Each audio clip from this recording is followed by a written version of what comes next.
John, I'm super stoked to have you on the podcast and to have this conversation with me.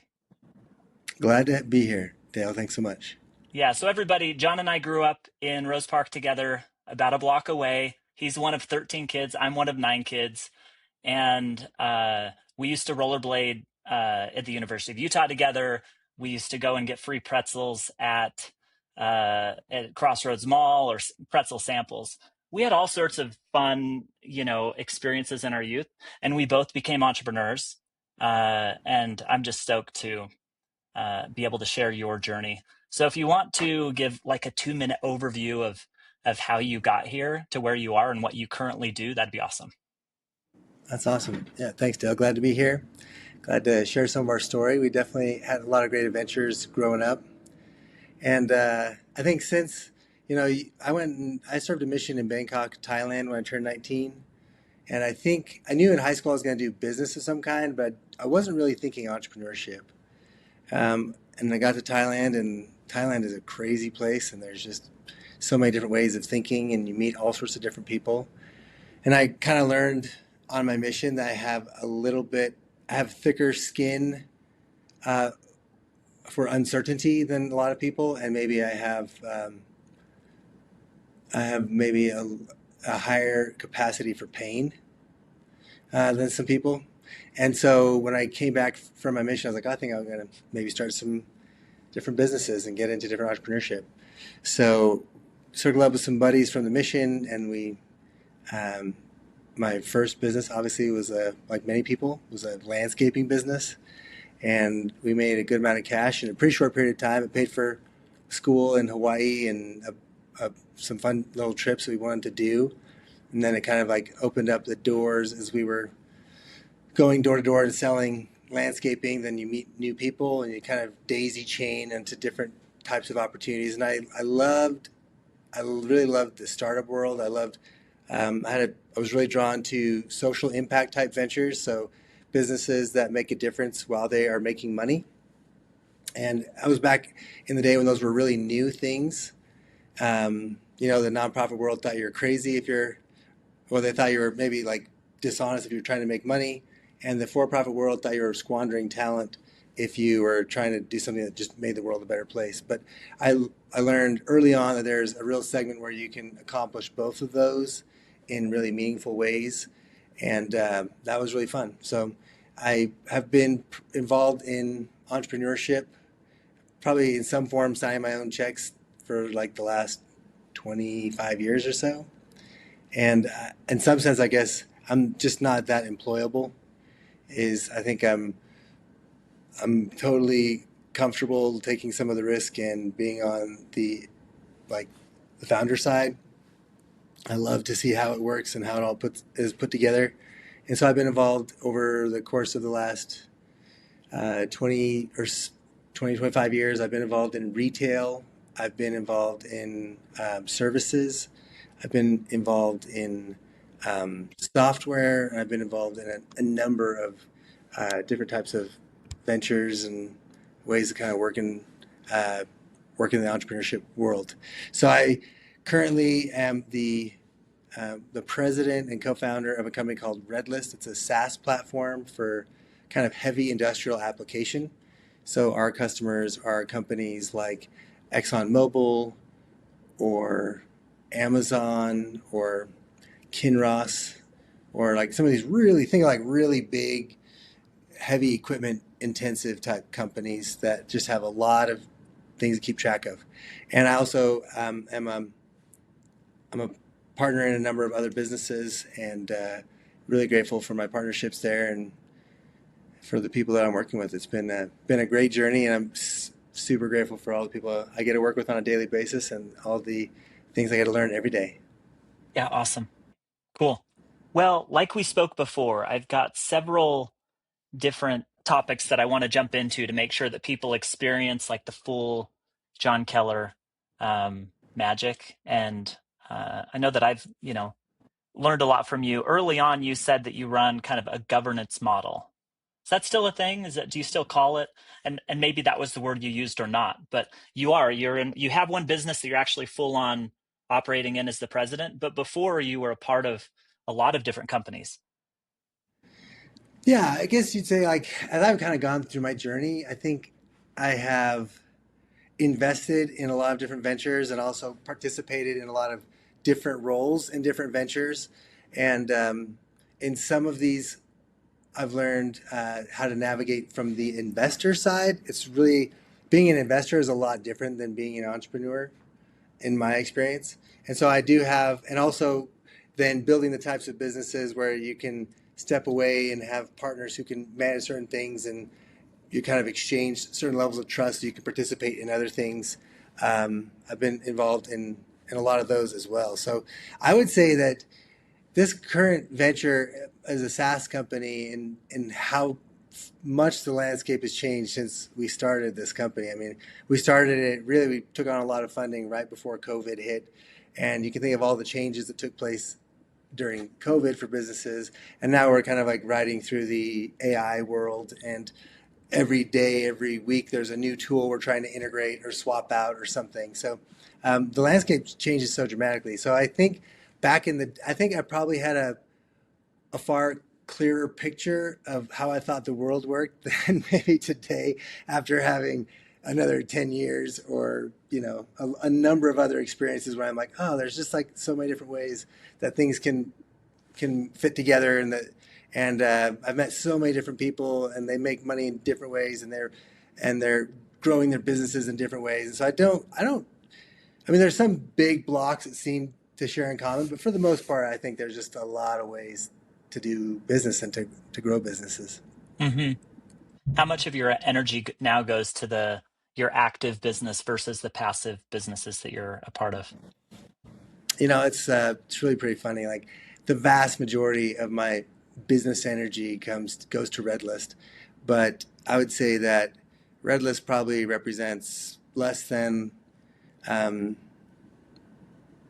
less than 10% of my probably less than 10% of like my overall um, cash flow and balance sheet every year, right? So Yeah. it's like 90% of my effort, but a lot less of like a lot of the other things we have in motion have um, really like are kind of what rule the day. I'm in for RedList to grow the company, help deliver for our customers and our employees. And I think we have some, and for the original challenge of it. And then I think there's something about just finishing what you start and growing. And there's never a boring day. So I think Yeah. sometimes for me, I can get bored doing the same thing over and over and over. And, and I have learned you can go really deep in a business but there's just like no shortage of things to experience and things to understand. So Yeah. I remember when I was running my online bike shop, I'd hear of people doing multiple businesses, and I'm like, how do you do that?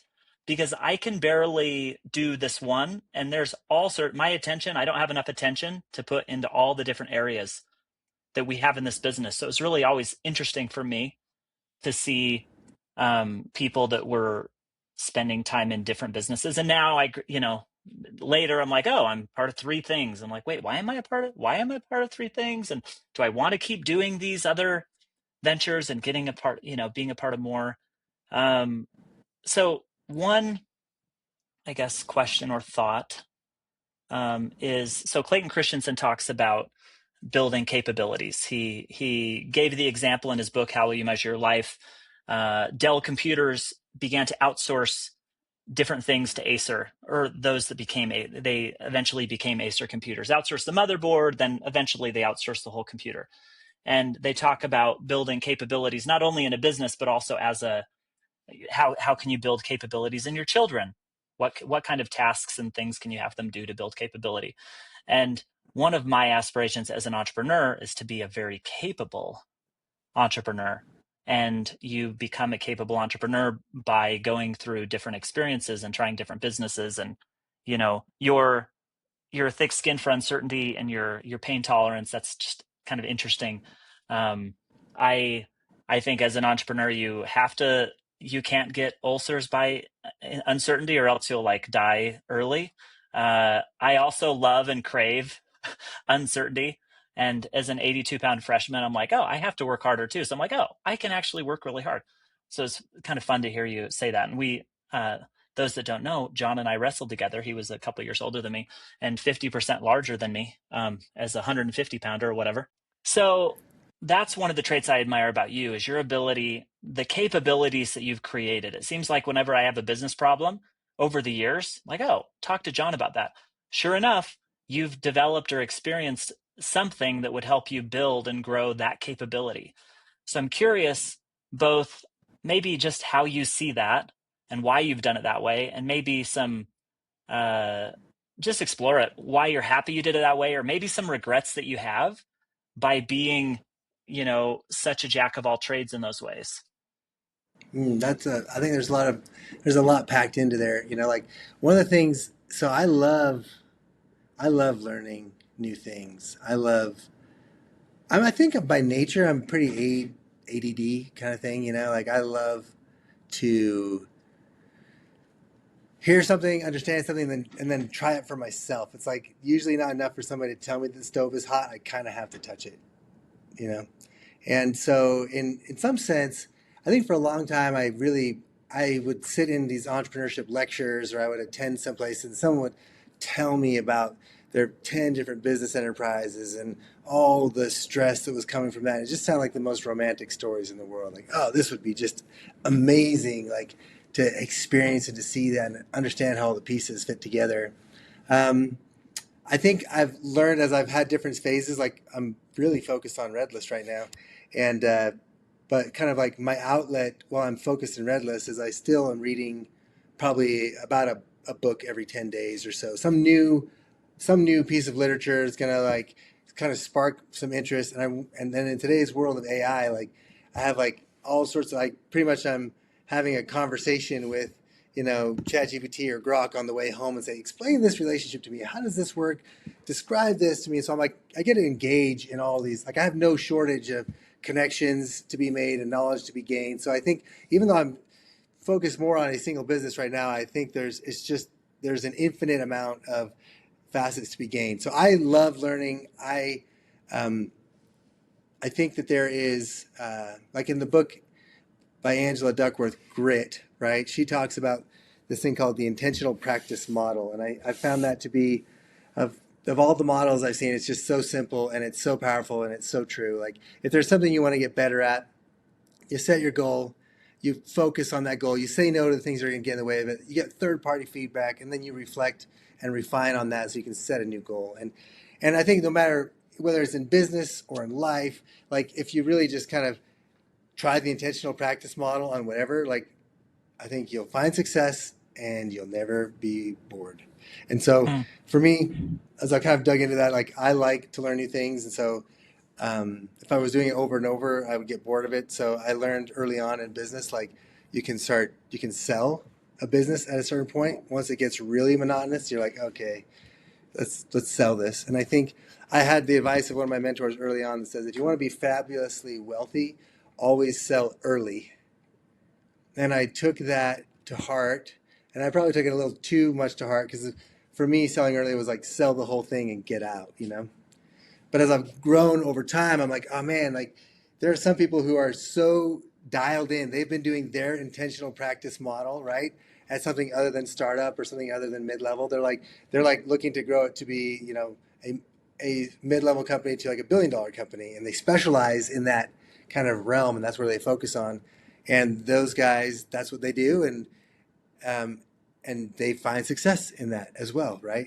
But you have only so many cycles you can run.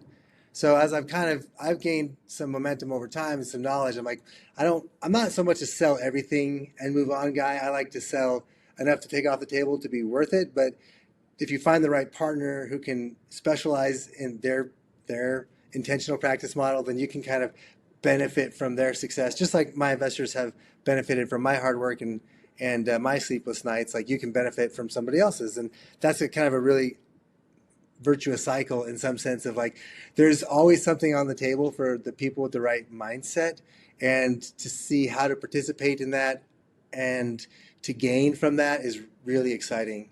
There's this in a there's this concept in our faith Dale and I grew up going to church together. So where at some point, if you can kind of master the elements of the universe, then you can have things flow unto you without compulsory means, right? Like you reach this point where the resources and the knowledge and the skill sets almost effortlessly bring gain and bring benefit back to you and the people that you're part of. And that to me has always been such an aspirational and fun concept. And you can see it sometimes in nature. You see it sometimes in these other really big, successful people. And I just, I think I've tasted of that a few times, and I want to capture more of that. I want things somehow to flow. I want amazing things to flow onto me without compulsory means. And you don't get them by trying to grab onto them as hard as you can. You get them by building the types of systems that and relationships and trusting other people that do the same thing till they can kind of come back to you. Yeah, I love that. You've been a part of a ton of different businesses. Like, what would you have done different over the last 20 years, or nothing at all? Any regrets I there? think, boy, it's funny. There's a few things that come to mind. First thing is, like, I definitely think you should sell when the market when the sun is shining, you should sell. I just think one thing I would do differently is I would try not to sell everything. Like I said, I would keep a little bit on the table and kind of roll in because I like the expansion of relationships. I like the expansion of knowledge. And maybe maybe I got a little FOMO too. I don't know. But at the end of the day, like I wouldn't sell everything. I'd try to find the right partners to sell most of it to or whatever, and then kind of move on to the next level. Hmm. I think though, in my experience in business, the most painful things I've experienced and the biggest lessons I've learned have been in partnerships. I think, when you first starting business, you're like, oh, I'm going to find my best friend and we're going to start something and we're going to split it 50-50 or whatever. You're going to come up with some ideas. And there's just a tremendous amount of lessons that you get to learn in that regard. And I remember about 10 years ago, I was going through a pretty challenging partnership, and somebody's like, man, you sure good at picking bad partners kind of thing. Somebody mentioned to me, and I was like, I thought a lot about that. I'm like, well, I'm not sure what that is, but even just like 3 years ago, so fast forward 7 years from the time somebody's like, man, you're good at picking bad partners.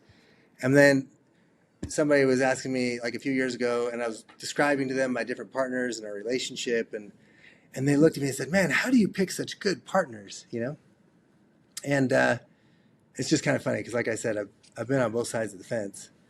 And I've learned that for me, like if I were to go back in time to my early self, I would be like, really like learn earlier on how to have really direct conversations with people and really how to build the levels of trust between each other before you kind of have to depend on that with everything you've got, right? So, and then to kind of like, I think it's just through open communication and don't really try not to assume anything, but just really put yourself in the types of circumstances where you can kind of test drive each other.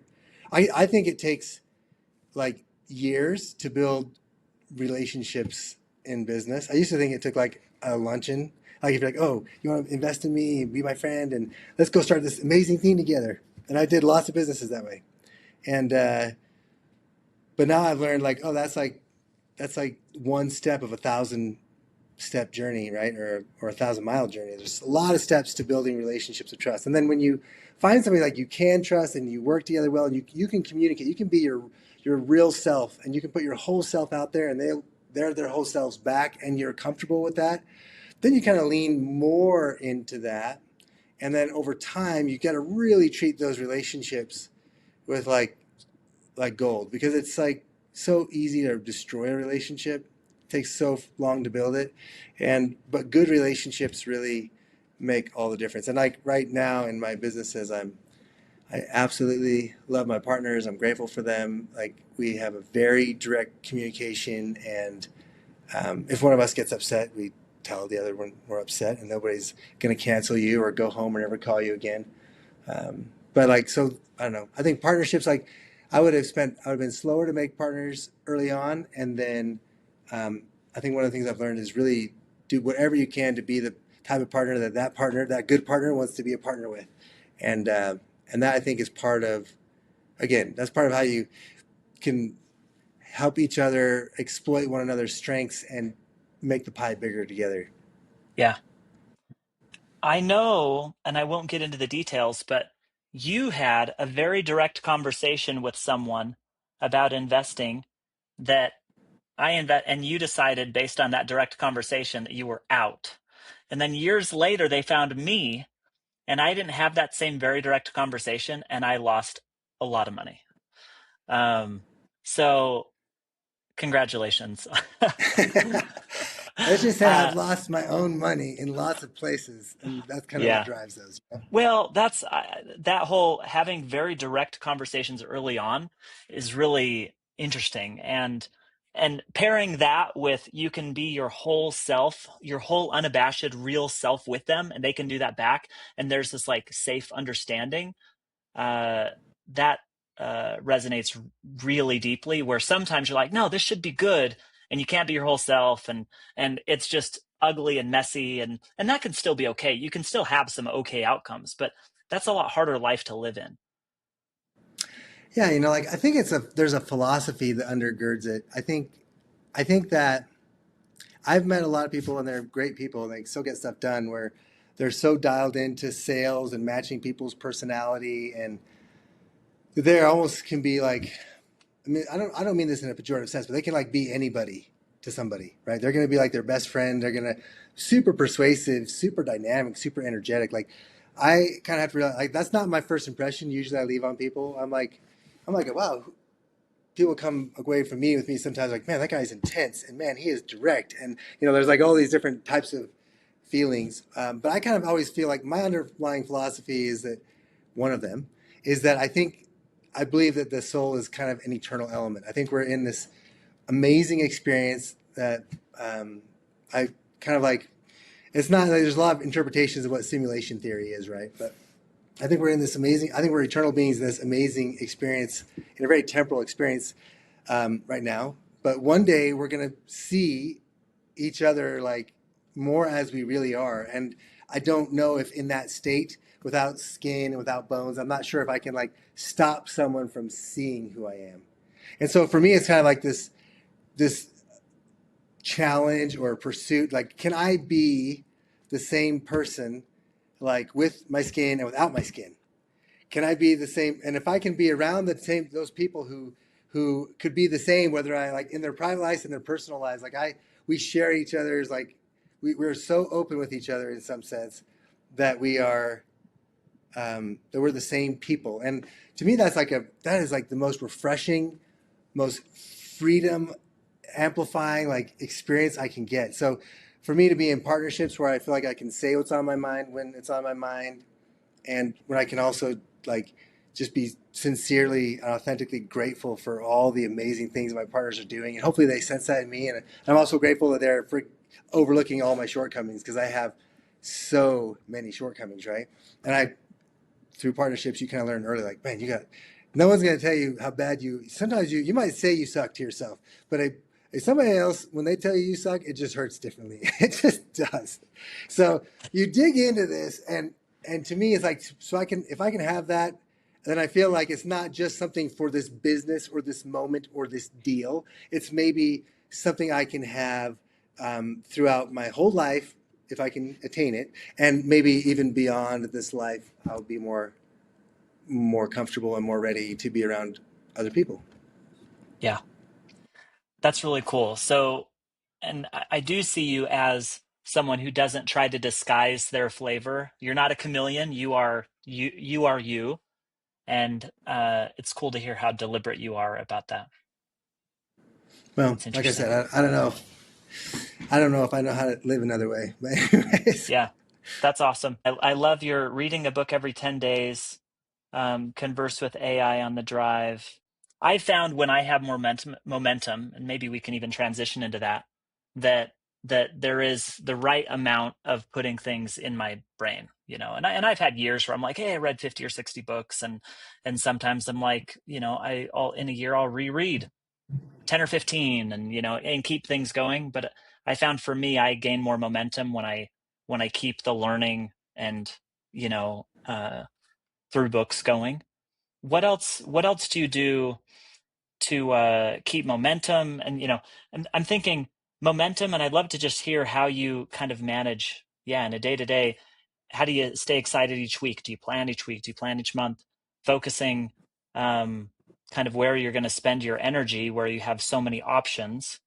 And that's a lot of, so if anything there is like, oh, I'm really passionate about this, whether it's momentum or planning, like where's your head and what do you want to share with us? And I'm going to tell you, I'll share a little, I'm going to answer that with a little experience, and maybe there's something from it, right? So I, a couple years ago, I was participating in a little round table where we're having other, young entrepreneurs. I was actually probably the oldest person in the room. So there's some pretty young entrepreneurs, very capable, a lot of energy. And they brought Casey Baugh in. And a lot of people maybe know Casey, or if you've invested with Casey. But they brought Casey, and he was kind of sharing his perspective, kind of answering a similar question. And he kind of talked about he's there talking about how, kind of a faithful spiritual tone of like, we create all things spiritually before they're created physically. And as he was going through kind of some of his rituals and his frameworks, like I felt really strongly like this little voice inside me saying, John, you know all this. Like, why have you let these habits? Why have you let certain habits slip? And as he was talking, I feel like there's probably this is my experience and my interpretations. I think there's actually a middle layer between this spirit, like this, we'll call this spirit concept. I think he was talking about is maybe like a deliberate consciousness, right? And then this idea of like the physical expression of the output of your deliberate consciousness. And I kind of feel like there is this middleware of subconscious thought, right?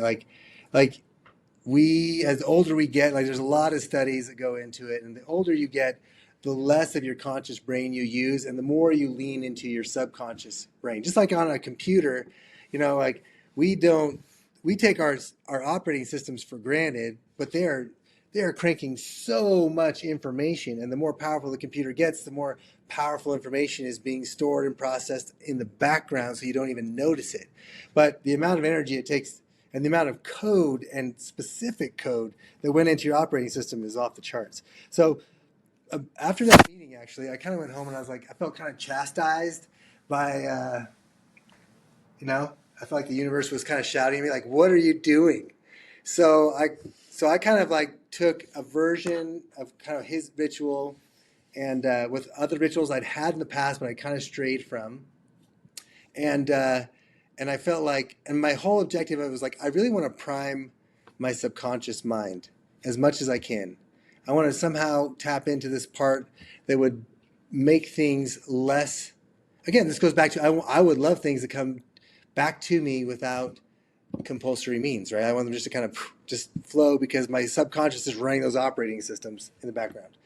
And so I kind of took a version. So this is really like I give credit to Casey's framework, and then I've adapted some other things. But I have for about the last 2 years been doing a pretty consistent journaling exercise, and different than I've ever done really in the past. I'm not writing about what happened in the day, and I'm not even super deliberate in what I'm writing except for once a week. So once a week I'll go through Gary Keller's like the one thing, but I split that in all of my roles. And so I say, what are the roles that I care about in my life? And what is the one thing, if I were to accomplish one thing for this role this week, what would it be? And so I try to do that. I try to do it on Sundays and just try to carve out an hour or so. It takes me about an hour. And I've got to the point where I got 32, right? It's like a full page in my journal. And I try to write the one thing. And to me, I have 8 kids, right? And so it's not just like, ooh, I'm going to be a good dad. It's like, ooh, I'm going to be a dad to Sam. I'm going to be a dad to Ada. I'm going to be a dad to my children. Like, and I want to know, like, if I could do one thing this week in that role, what would it be? I also need to be a husband.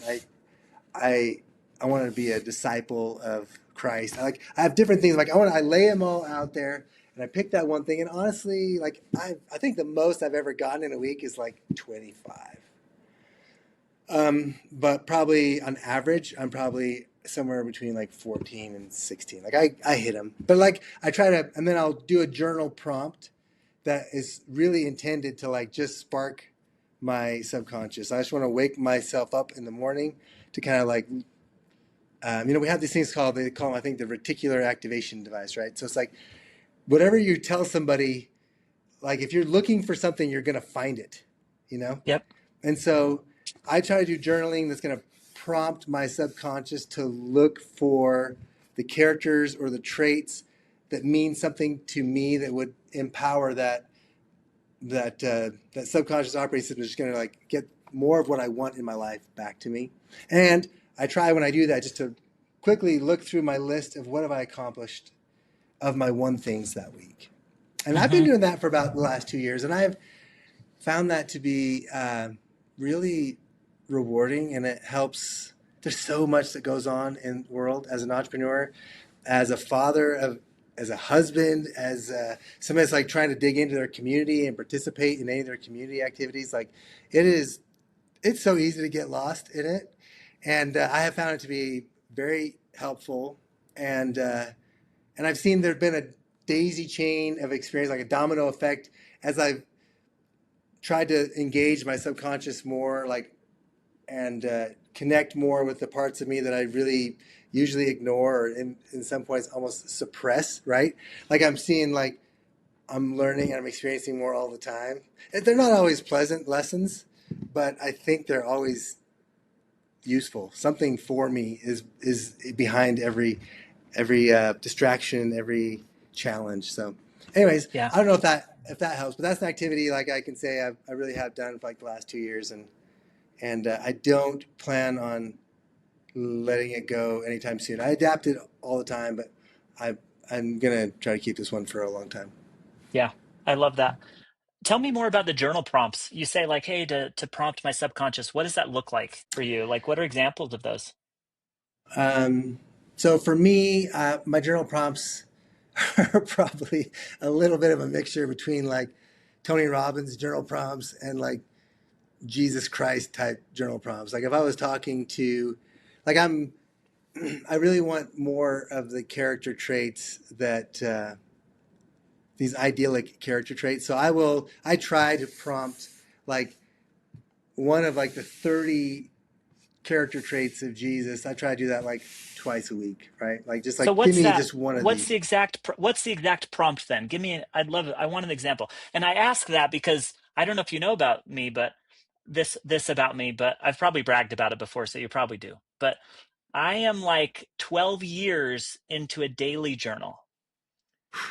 That's awesome. And every single day I use day one and I have several prompts and I've cycled through different, two have stuck, but I've cycled through others.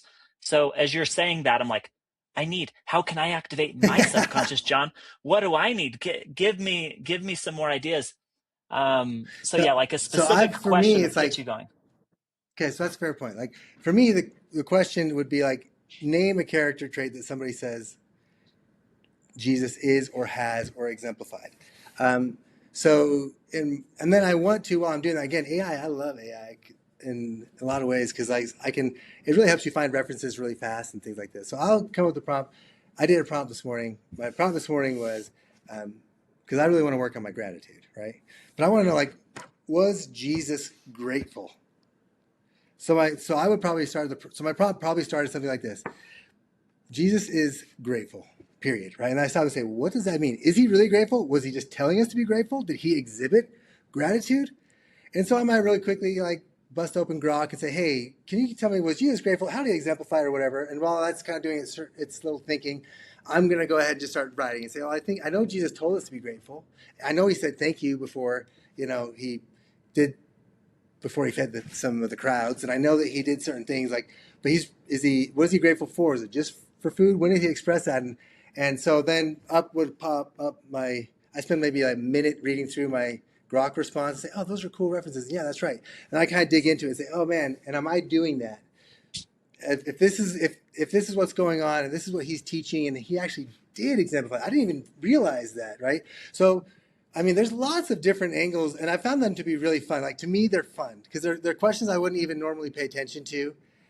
I don't think much about it. Somebody gives an attribute to Jesus, and it feels like a meme, you know. But when I do one of these, it kind of like turns more into like less of a meme and more of like a meaningful like question, like because I then take that and I say, well, and what am I supposed to do with that? How does that apply to me, right? Yeah. And then there's other things too. Like another prompt would be like, I really like the prompts, like what, and I'll take a feeling that I want to experience more of, right? And the prompt would be like, I have that feeling, name the feeling, when, period, right? So like joy, I love joy. I love catharsis. Um, I love peace, right? So it's like, so then I start writing these prompts saying, I feel more peace when and I kind of like fill it out. And it's just free write. And there's no like, I want to, like, for me, it's just, I try not to have the pen stop. I just want to keep going and I'll ask questions in my journaling. I'm really just trying to loosen up the different parts of my brain that would help me turn on my reticular activation device for that particular thing.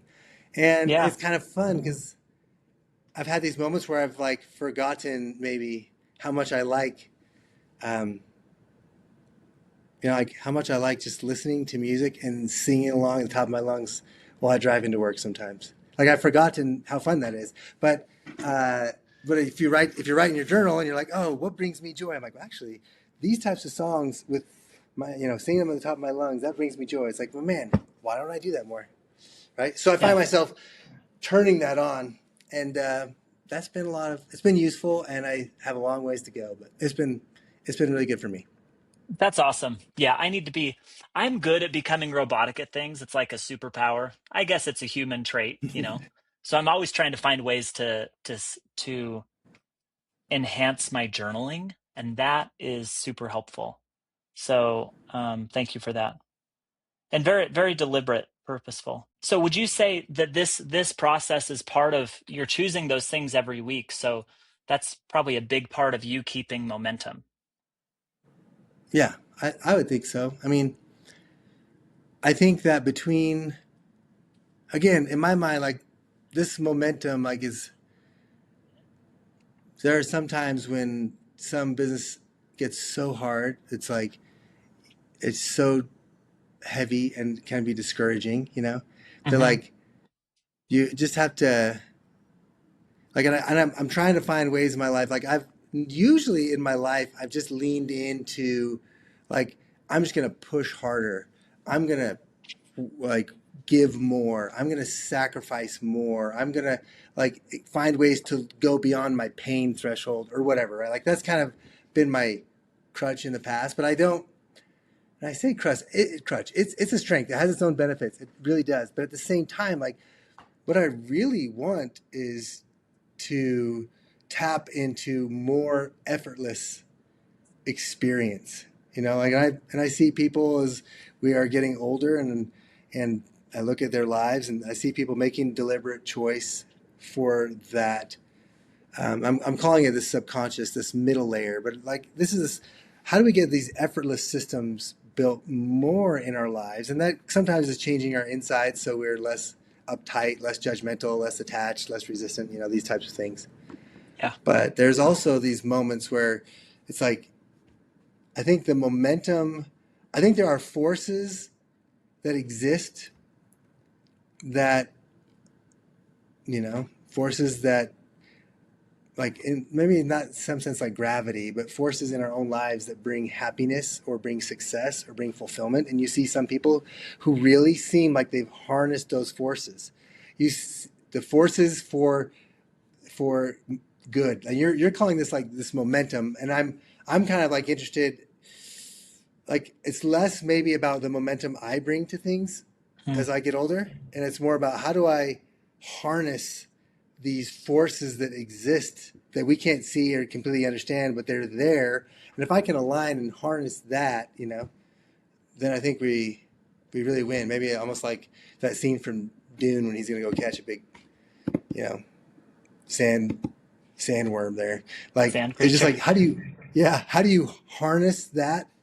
And that's more what I'm interested in. So I think I'm exploring and trying to find ways to harness the forces that bring me the life I want. Yeah.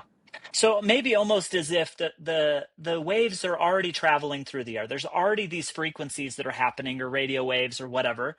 There's already these waves that are happening, and it's more about alignment and receiving them and having them flow into you, like you mentioned before. I think I believe that more and more. Like I just a couple of months ago, I finished the book War and Peace by Leo Tolstoy, Hmm. and that was a surprisingly awesome book. I mean, it was so good, and he has these series of essays in there. And in one of these essays, he really talks about how mankind thinks that the individual, Napoleon at the time, thought that the world turned on Napoleon, when really Napoleon was really just he was kind of drafting a force much bigger than himself. If it wasn't Napoleon doing something, it was going to be kind of somebody else.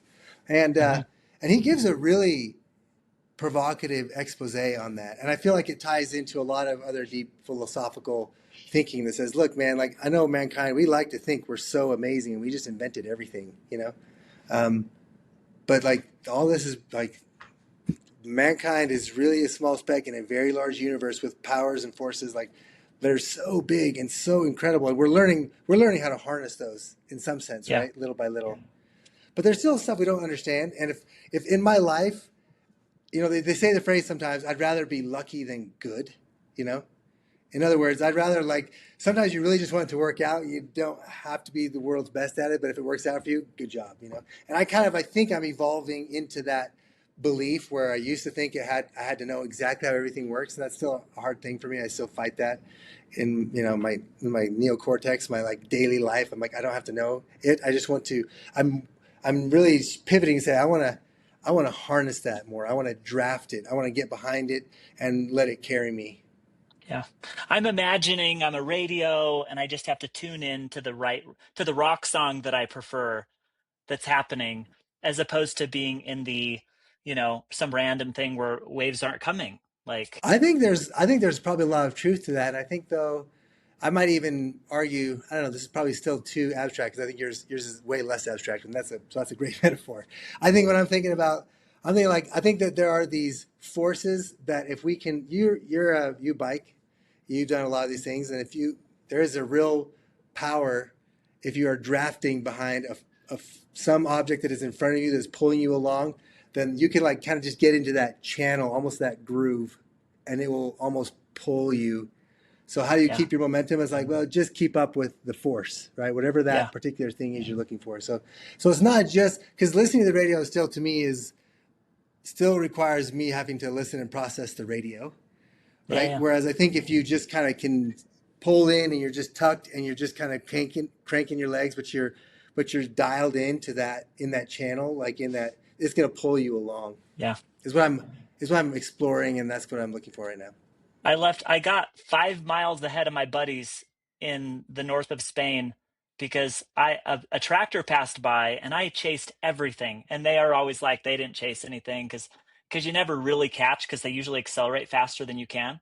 But I got behind this Yeah. tractor going 20 miles an hour, 20, low 20s. And then I just caught in and I was just hanging out there. And like, goodbye, buddies.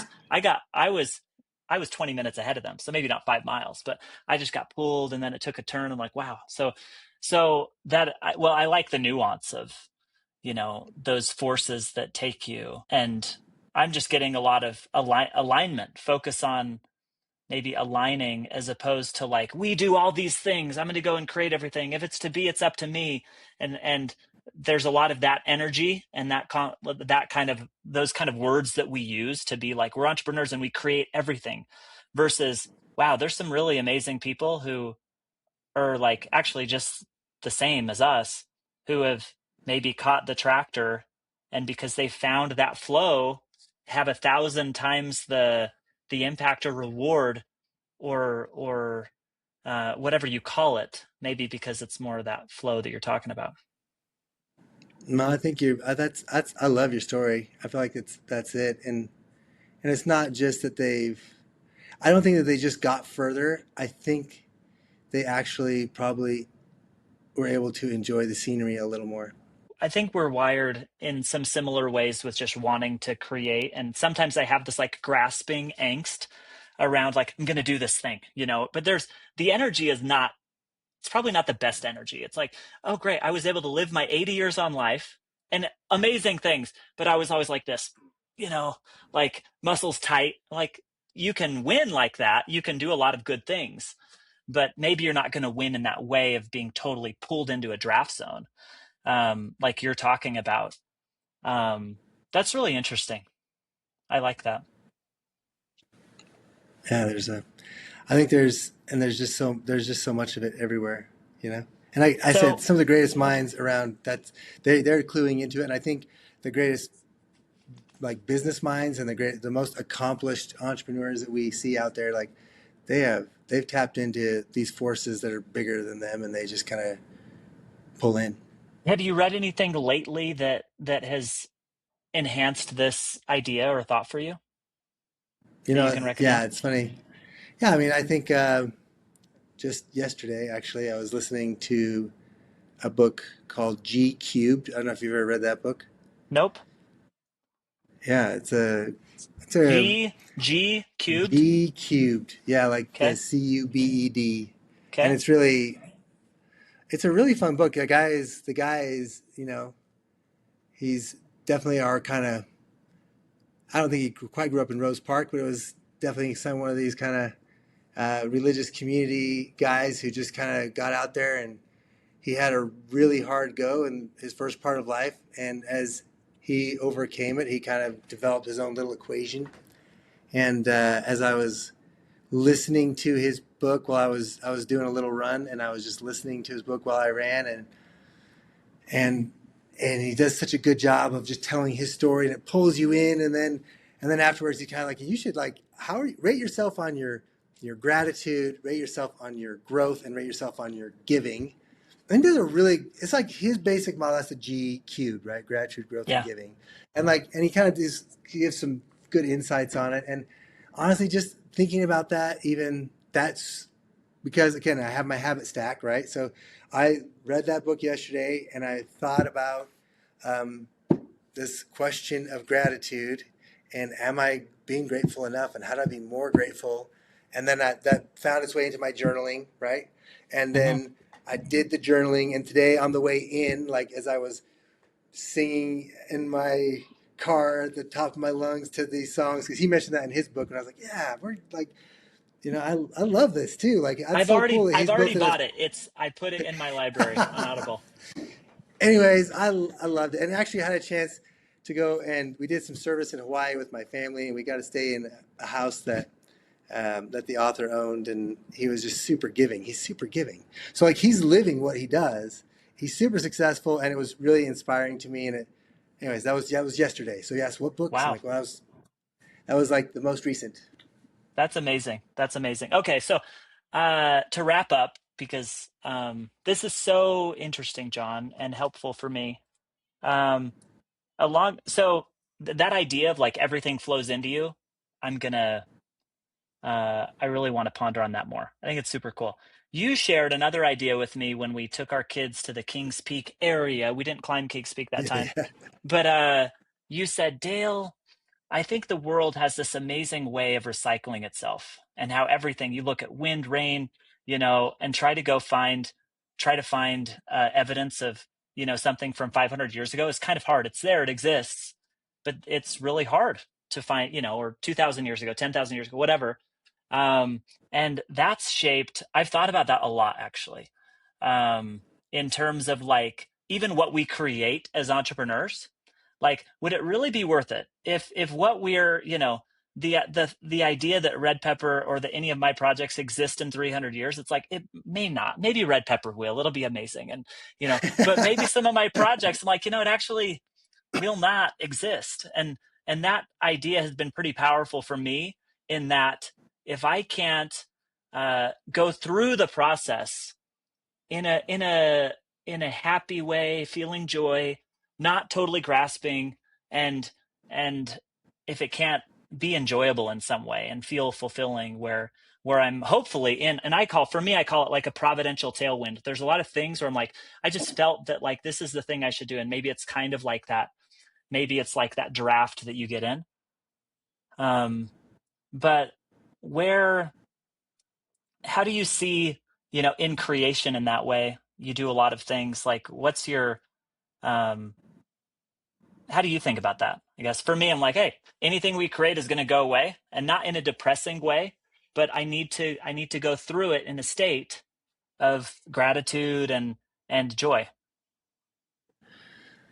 It's a really interesting question that you're digging into there because it's, Marcus Aurelius was a Stoic. He's like one of the clear Stoics. If you read his writings, which really was Marcus's own journal prompts, like, um, and he really talks a lot about the temporariness of things and really kind of say, well, what meaning is there then if everything is temporary? So you have the Stoic philosophy that's asking this question, and you actually, as a core tenet of like a Zen Buddhist thought, like you also have this concept like, well, don't get too caught up in the good times because they're going to go away, and don't get too lost in the bad times because they're going to go away, because everything is temporary. So I think you were asking a question that the greatest minds and probably some of the most persistent questions throughout history of the same question being asked by very capable, very talented people.